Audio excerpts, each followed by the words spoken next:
Hello there, and as usual, I'm Aaron from My Stand Gamers, and welcome. So today we're going to be talking about building a realistic looking crash site. Now, many of you guys have requested this. I'm guessing this is for some sort of scenario, or maybe just adding to the environment itself. There's many different ways of doing this. You can start by answering a few different questions. What I like to start when I'm going to build a crash site is how long that ship's been crashed there for, so you can do simple effects like this where you can stack the sand up around the lower areas. Of course, depending on the environment that it's actually in, it's going to depend on some of the effects that you're going to put on the crash site itself.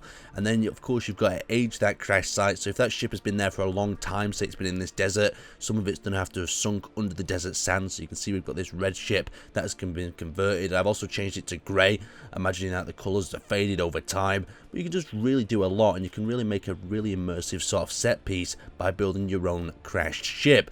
Now there's other sort of situations, like we've got this one that's just sticking out of the sand over here completely. We've got the same with that one over there as well. So you've got to imagine that these have come down in quite a thrust. They've impacted into the ground. Half the ship's become buried. And then you've also got other situations like this one where one area is snapped off and the other part of the ship has come down in a completely different location, like over there for that instance as well. And we've just got a variety of different crash sites to show you. So what I want to do quickly is build a crash site from scratch, giving you a few different ideas. So as we start to zoom out here, we can see some of the wrecks that I've placed here in a little bit more detail. You can see I've got ships like this that have been heavily sort of stripped down, and then in some areas they've actually been stripped of all the metal components. So you can imagine that scrappers and scavengers have come to this location and picked the guts out of this ship. Just another sort of interesting idea, adding them to your set piece. You've also got ships like this that are stuck up out of the ground, and these I don't think are the best, because if your player wants to come and look inside it, then they're going to struggle to get up and down. You're looking for ships that are at angles like this are really good. You can see we've got the cockpit there. A player can still walk around in there, explore the inner workings of that ship without having too many problems itself. So that is something you really want to take into consideration. But let's head over here and we'll actually set up our first wreckage. So we found a reasonable sort of area for this ship to come in crashing. Now we've got to imagine, how has this ship come in? Let's just spawn it in for this. Has it come in at high speed along the ground, scraped a load of the ground, and then it's become stuck like so into the ground? You can imagine it being like that. Has it come straight down and impacted the ground vertically and now it's stuck like that into the ground? Or has it come down at a slight angle and now it just sits there on the sand dunes? And then you've got to imagine, how long has it been here? And a good sort of sign of this is how deep it's sunk into the ground. So you can see if I put it lower into the ground like this, it looks like it's been there for longer than if I actually pull it further up out the ground where it looks like it's sitting on top. So for the moment, let's actually turn this into a station. You're probably wondering how to do that. It is quite simple if you know a little bit of know-how. So we've got the station block here. We stick the station block in through the ground like so, and then we grab ourselves a secondary block and we just extend that up. I'm going to use this as a little bit of a sprue block so we can actually place our ship on top if we can through the sand dune. I think we're going to have to extend that a little bit further up like so. Extend that up a little bit further, and then we can place this ship on top. So this will convert the ship into a station, and now it's a station, we can actually do whatever we like with it. So let's actually stick this ship into the ground. You can see we've got a bit of a natural gully occurring here, so we're going to use that to our advantage. I'm going to put it at a slight sort of angle, but at the same time we're going to have it quite deep within the sand itself, so it's sat here for quite a long amount of time. So let's actually just have a look at the other side of this wreck. Okay, it's looking pretty good. You can see we've got some holes from some engines that are missing. We're going to have to incorporate this a little bit into the sandy environment. You can see how the sand is very smooth against it. But if this ship's been stuck here for years and years, then we're going to have to grab ourselves the voxel hand like so.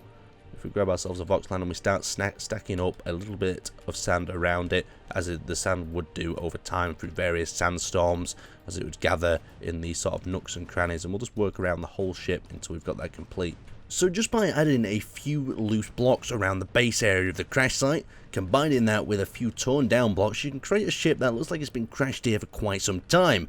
Now of course, if we weren't in the desert environment, we wouldn't want to be stacking the sort of mud and soil up around it. We'd want it to be a little bit more smoother, but the sand in the desert allows us to do that little bit of a trick here. Now I want to show you another sort of crash site that's great for scenarios. So the first thing you'll notice is that there's a turret that's on fire at the top of this crash site, and the whole idea of that is to entice players into it, so players will investigate the area. We've got a few loose blocks around it, nothing too special in this area, but you'll notice that there's actually access for the player at the back of this ship. And you can see as he can walk his way in here, and he can move around the interior. You can see how the sand is actually stacked against the window to give him a feeling that he's actually going underground. And as he ventures into these deeper areas of the ship, you notice that there's sand blocking out the corridors as the ship has crashed into it. So this gives a chance for the player to whip out his drill and continue exploring. This is a great way of sticking a reactor or value supplies actually in the ship and make him do a little bit more work to get them supplies out. Now there's a few things you need to bear in mind is how sand or the earth actually works and how it got inside. Like for instance, this area, it wouldn't happen. The sand wouldn't have been able to get into this particular area unless one of these windows at the back would have smashed. So if it has, then you'd have to break the window at the back and start getting a bit realistic about the whole thing and try to make it look like it's sloping down towards the door. So you can imagine maybe a window is smashed into this reactor room here, and that's how the sand's got inside. Or maybe even put it just a little bit off the ground like so.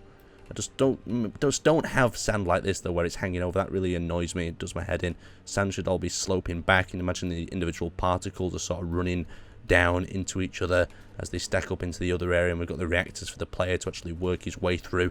Very interesting indeed. Just another way you can do a crash ship. And of course, there's probably hundreds of other takes you can do on a crash ship as well, if you just get a little bit creative about it and add your own sort of flair to the design. But that's really what I wanted to show you. We're going to do one more crash site of a very different sort of caliber. Now, this is one of my favourite sort of crash site ideas. We've got the big red ship in this case, and what I've done is I've damaged a number of different components so it looks like it's just crashed, and from a distance it looks like a very realistic sort of wreckage of a ship, and this will definitely draw a player's attention to this area. Now, it looks far better at night than it does in the day, but if I quickly switch it over, you'll see, so you can see this fire burning in these different areas, really attracting the player's attention like we want. So let's actually F12 that and try to find ourselves a little bit of an atmospheric switch. And that's all we really want from that menu there. So if we just hold this, we can turn the daytime to a different time of the day. So let's have a little bit of a midday sort of effect. You can see how the bright sort of flames are not as attractive, but we've got the engine that's broken off to the side, and hopefully this has provided you with just a few ideas of how you can build your own crash sort of sites for your ships and scenarios.